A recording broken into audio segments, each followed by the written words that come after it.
ठीक आहे. चलो प्रश्न काय म्हणतो, दोन संख्यांचा गुणाकार किती आहे 128.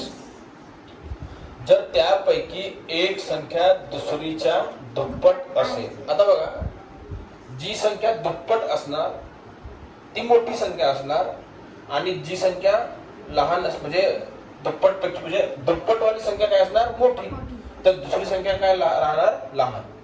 ठीक आहे. बघा, एक संख्या दुसरीच्या दुप्पट आहे, तर जी संख्या दुप्पट आहे ती मोठी होणार आणि दुसरी संख्या काय होणार लहान होणार. आणि आपल्याला विचारलं काय आहे, तर लहान संख्या शोधा. आता मी तुम्हाला सांगतोय, ठीक आहे. कसं बघा, बोर्डाकडे लक्ष द्या. ठीक आहे. बघा कसं करणार आपण. काय म्हणतो प्रश्न की दोन संख्यांचा गुणाकार किती आहे 128. तर शॉर्टकट ट्रिक काय आहे बघा, हे जे 128 दिलेलं आहे इथं काय म्हटलंय दुप्पट म्हटलंय ना, तर याला 2 ने भाग द्यायचे. काय करायचे, याला 2 ने भाग द्यायचा.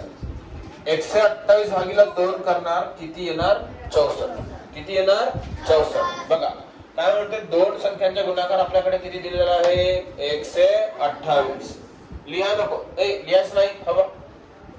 बघा आपल्याकडे किती आहे 128 आहे दोन संख्यांचा गुणाकार आणि त्यापैकी जी मोठी संख्या आहे ती दुप्पट आहे. किती आहे दुप्पट आहे. तर आता दुप्पट म्हटल्यावर ह्या संख्येत ट्रिक आहे.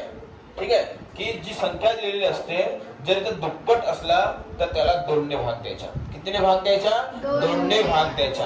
आणि 128 भागीला आपण जर 2 ने भाग दिला तर आपल्याला उत्तर किती मिळणार बघा 64 मिळणार. किती मिळणार 64. आता काय करायचं आपल्याला 64 चे वर्गमूळ काढायचं आहे.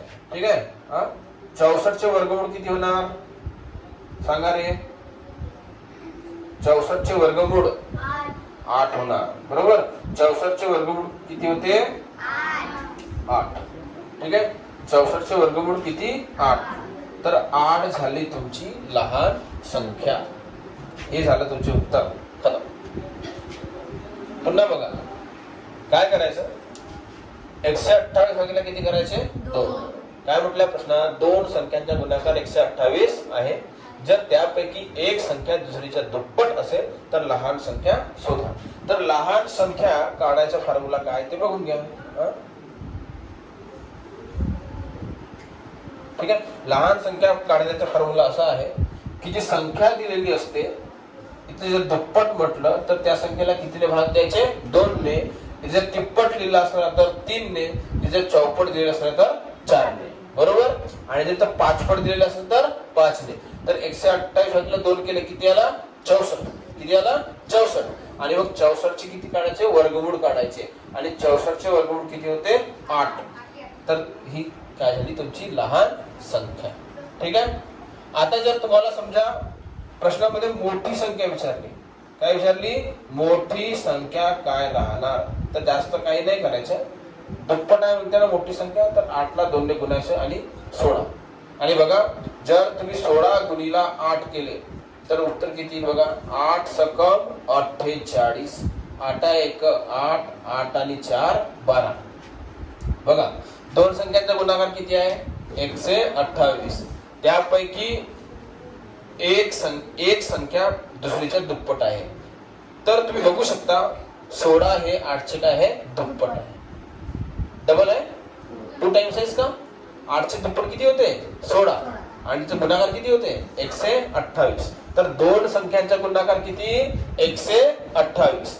दोन संख्यांचा गुणाकार किती 128 आणि त्यापैकी एक संख्या दुसरीच्या दुप्पट. तर बघा 8 च्या दुप्पट कोण आहे 16 आणि 8 लहान आहे 16 लहान आहे 8 आणि मोठी संख्या काय झाली 16. तर बघा ह्या लहान संख्येच्या दुप्पट मोठी संख्या आहे. ठीक आहे. तर उत्तर आपलं काय आहे, पण प्रश्नाप्रकारे प्रश्नाच्या हिशोबाने आपलं उत्तर किती येणार 8. आणि जर मोठी संख्या विचारली तर दुप्पट म्हटलं तर 2 ने भाग द्यायचं आणि तुमची मोठी संख्या सुद्धा मिळेल. स्टॉप करतो.